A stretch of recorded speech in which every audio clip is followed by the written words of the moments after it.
மலைக்கோவிலில் rope car சேவை நீண்ட நாட்களுக்கு பிறகு பயன்பாட்டிற்கு வந்துள்ளது பக்தர்களிடையே மகிழ்ச்சியை ஏற்படுத்தியுள்ளது. திண்டுக்கல் மாவட்டம் பழனிமலை முருகன் கோவிலுக்கு செல்வதற்கு ரோப் கார் சேவை தொடங்கப்பட்டு செயல்பட்டு வந்தது. இதன் மூலம் விரைவாகவும் எளிதாகவும் 2 நிமிடங்களில் பக்தர்கள் மலைக்கு சென்று சுவாமி தரிசனம் செய்து வந்தனர்.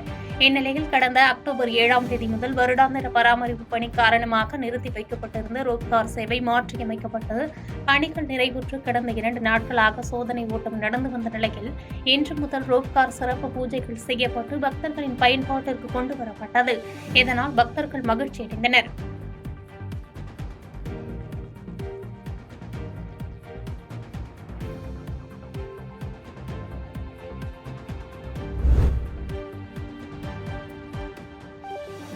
ஓமலூர் அருகே சாலையில் தேங்கி நிற்கும் சாக்கடை கழிவுநீரால் நோய் தொற்று பரவும் அபாயம் உள்ளதாக அப்பகுதி மக்கள் அச்சத்தில் உள்ளனர்.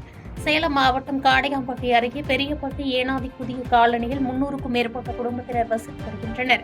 இங்கிருந்து வெளியேறும் கழிவுநீர் சின்ன திருப்பதி செல்லும் சாலையில் தேங்கி நிற்பதால் அந்த சாலையை பயன்படுத்தி வரும் பொதுமக்கள் மற்றும் வாகன ஓட்டிகள் சிரமம் அடைந்து வருகின்றனர். இதேபோன்று செம்மாண்டப்பட்டி வருவாய் ஆய்வாளர் அலுவலகம் எதிரே தேங்கி நிற்கும் கழிவுநீரை அகற்றவும் கோரிக்கை எழுந்துள்ளது.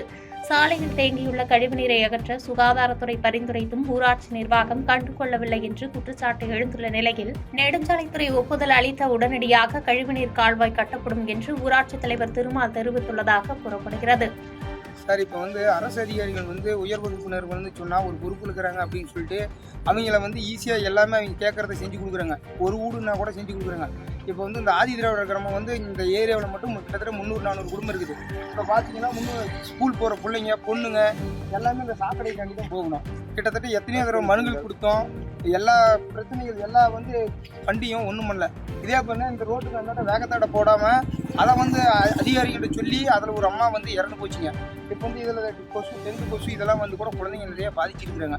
இது கவர்மெண்ட் காடையாம்பட்டி ஒன்றியத்தில் தலைமை மருத்துவரை இங்கே ஆய்வு பண்ணிட்டு போனாருங்க. நான் சொல்கிறேங்க அப்படின்னு சொன்னார். இது வரைக்கும் எந்த ஒரு ஸ்டெப்போ ஒரு நடவடிக்கையோ எடுக்கலை. கேட்டால்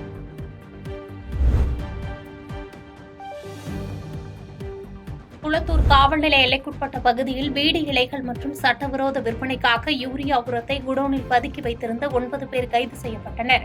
தூத்துக்குடி மாவட்டம் குளத்தூர் காவல் நிலைய எல்லைக்குட்பட்ட தலவாய்புரம் பகுதியில் சட்டவிரோதமாக யூரியா மூட்டைகளை பதுக்கி வைத்திருந்ததாக வந்த ரகசிய தகவலின் அடிப்படையில் போலீசார் சம்பந்தப்பட்ட பகுதியில் சோதனை மேற்கொண்டனர். அப்போது குடோனில் உரம் மற்றும் பீடி இலைகளை பதுக்கி வைத்திருந்த கார்த்திக், சையத் அலி, அஷன் பாசா, ராஜேஷ்குமார், அரவிந்த், முருகேசன், அந்தோனி, கார்த்திக், அப்துல் ரகுமான், கனிராஜ் ஆகிய 9 பேரையும் கைது செய்து அந்த குடோனில் பதுக்கி வைக்கப்பட்டிருந்த ரூபாய் 20 லட்சம் மதிப்புள்ள 2400 கிலோ பீடி இலைகள், ரூபாய் 5 லட்சம் மதிப்புள்ள 14,400 கிலோ யூரியா உரம் மூட்டைகள், ஒரு லாரி மற்றும் கார் ஆகியவற்றை பறிமுதல் செய்தனர். மேலும் இதுகுறித்து குளத்தூர் காவல் நிலைய போலீசார் விசாரணை மேற்கொண்டு வருகின்றனர்.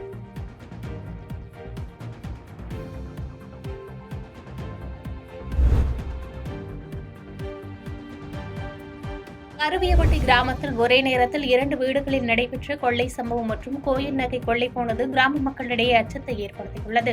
சிவகங்கை மாவட்டம் பள்ளத்தூர் அருகே கருவியப்பட்டி கிராமத்தை சேர்ந்த சேதுராமன் கோயமுத்தூரில் தொழில் செய்து வருகிறார்.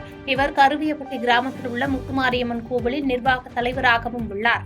இவரது வீட்டில் ஆள் நடமாட்டம் இல்லாததை அறிந்து கொண்ட மர்ம நபர்கள் சுமார் 100 பவுன் தங்க நகைகள், வெள்ளி பொருட்கள், 50,000 ரூபாய் ரொக்க பணம் ஆகியவற்றை கொள்ளையடித்து சென்றுள்ளனர்.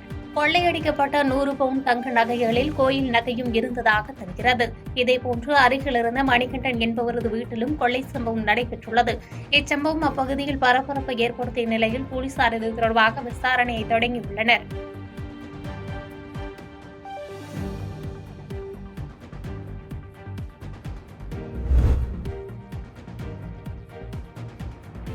ராஜபாளையத்தில் விசாரிக்க சென்ற 2 காவலர்களை குடிபோதையில் தாக்கிய சம்பவத்தில் தலைமறைவாக இருந்த தர்மலிங்கம் என்பவரை காவல்துறையினர் கைது செய்துள்ளனர்.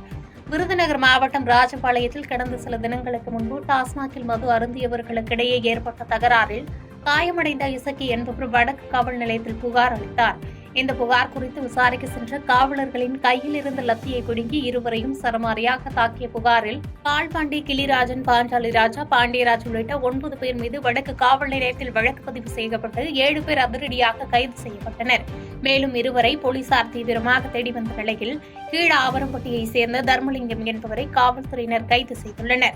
இவரை மருத்துவ பரிசோதனைக்காக அரசு மருத்துவமனைக்கு அழைத்து சென்றபோது காவல்துறையினரை தள்ளிவிட்டு தப்பிக்க முயன்றதாகவும், அப்போது கீழே விழுந்ததில் தர்மலிங்கத்தின் வலது கையில் எலும்பு முறிவு ஏற்பட்டுள்ளதாகவும் கூறப்படுகிறது. இதனையடுத்து அவர் அரசு மருத்துவமனையில் அனுமதிக்கப்பட்டு கையில் மாவுக்கட்டு போடப்பட்டுள்ளது. தொடர்ந்து காவலர்களை தாக்கிய புகாரில் மேலும் ஒருவரை தீவிரமாக போலீசார் தேடி வருகின்றனர்.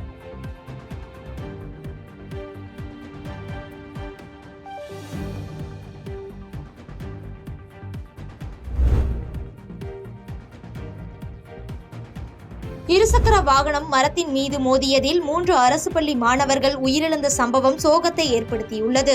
திருவண்ணாமலை மாவட்டம் வேட்டவளம் அரசினர் ஆண்கள் மேல்நிலைப் பள்ளியில் 12ஆம் வகுப்பு பயின்று வரும் முத்துலிங்கம், ராமு, ஜெகதீஷ் ஆகிய மூவரும் பள்ளி முடித்துவிட்டு வேட்டவளத்தில் இருந்து தளவாய் குளத்திற்கு இருசக்கர வாகனத்தில் சென்றுள்ளனர்.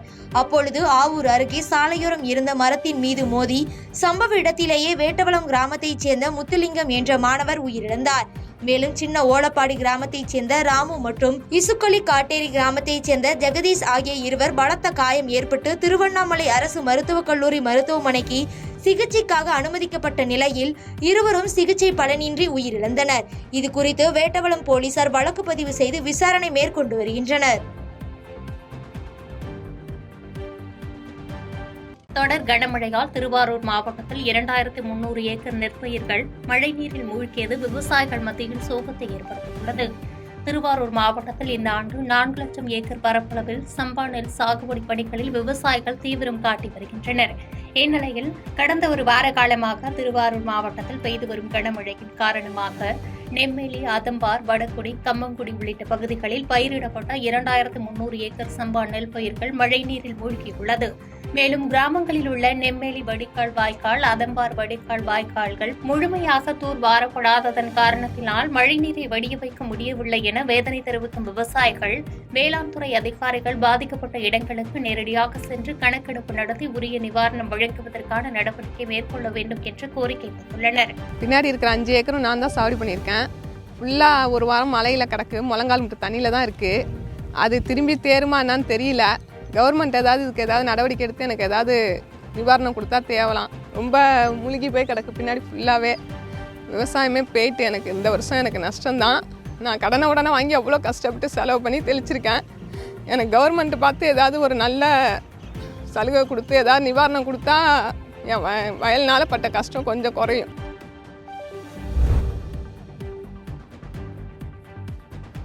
சங்கராபுரம் அருகே வெளிநாட்டில் பணி செய்துவிட்டு சொந்த ஊருக்கு வர விமானத்தில் பயணித்த பெண் உயிரிழந்த சம்பவம் பரபரப்பை ஏற்படுத்தியுள்ளது.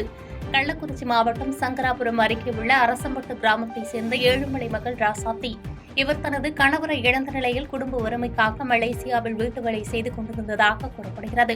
இவருக்கு 8 வயதில் பெண் குழந்தை ஒன்று உள்ளது. இந்த நிலையில் ராசாத்திக்கு நுரையீரல் பாதிக்கப்பட்டு நோய் தொற்று ஏற்பட்டதாக கூறப்படுகிறது.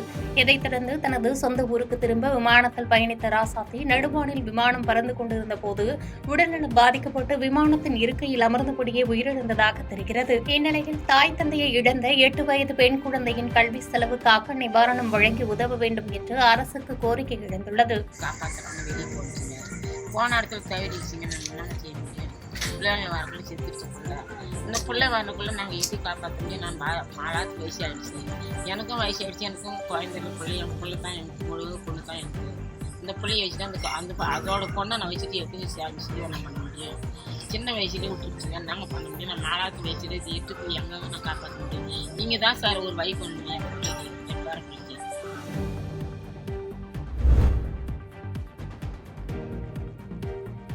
கோவையில் நாப்கான் மாநாட்டின் ஒரு பகுதியாக சுவாச ஆரோக்கியம் மற்றும் சுறுசுறுப்பான வாழ்க்கை முறை குறித்து விழிப்புணர்வு வாக்கத்தான் நடைபெற்றது. கோவையில் நுரையீரல் நோய்கள் தொடர்பான நாப்கான் எனும் தேசிய மாநாடு நவம்பர் 21ஆம் தேதி துவங்கி 4 நாட்கள் நடைபெறவுள்ளது.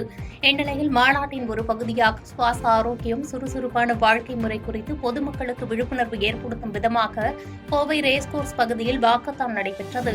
நாப்கான் 2024 மாநாட்டு ஒருங்கிணைப்பு தலைவர் டாக்டர் மோகன்குமார் தலைமையில் நடைபெற்ற இதன் துவக்க நிகழ்ச்சியில் கோவை மாநகர காவல்துறை போக்குவரத்து துணை ஆணையாளர் அசோக்குமார் சிறப்பு விருந்தினராக கலந்து கொண்டு வாக்கத்தானை தொடங்கி வைத்தார். இந்த வாக்கத்தானில் மருத்துவர்கள், பொதுமக்கள் என 500க்கும் மேற்பட்டோர் கலந்து கொண்டு சமீப காலமாக நாள்பட்ட மூச்சுக்குழாய் நோய் பிரச்சினைகள் மற்றும் ஆஸ்துமா போன்ற சுவாச கோளாறுகள் அதிகரித்து வருவது பற்றிய விழிப்புணர்வை மக்களிடம் ஏற்படுத்தும் வகையில் ரேஸ்கோர்ஸ் பகுதியை சுற்றி நடைபயணம் மேற்கொண்டனர்.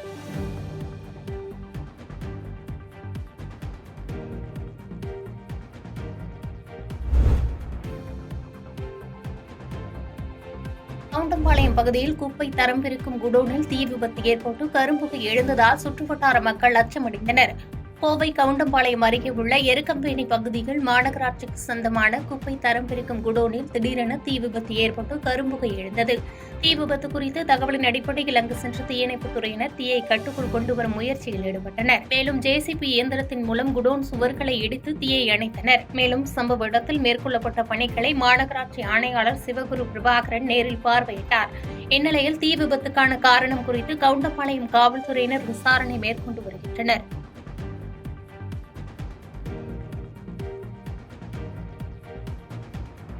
பாதகம் செய்பவரை கண்டால் நாம் பயங்கொள்ளலாகாது பாப்பா. மோதி மிதித்து விடு பாப்பா, அவர் முகத்தில் உமிழ்ந்து விடு பாப்பா.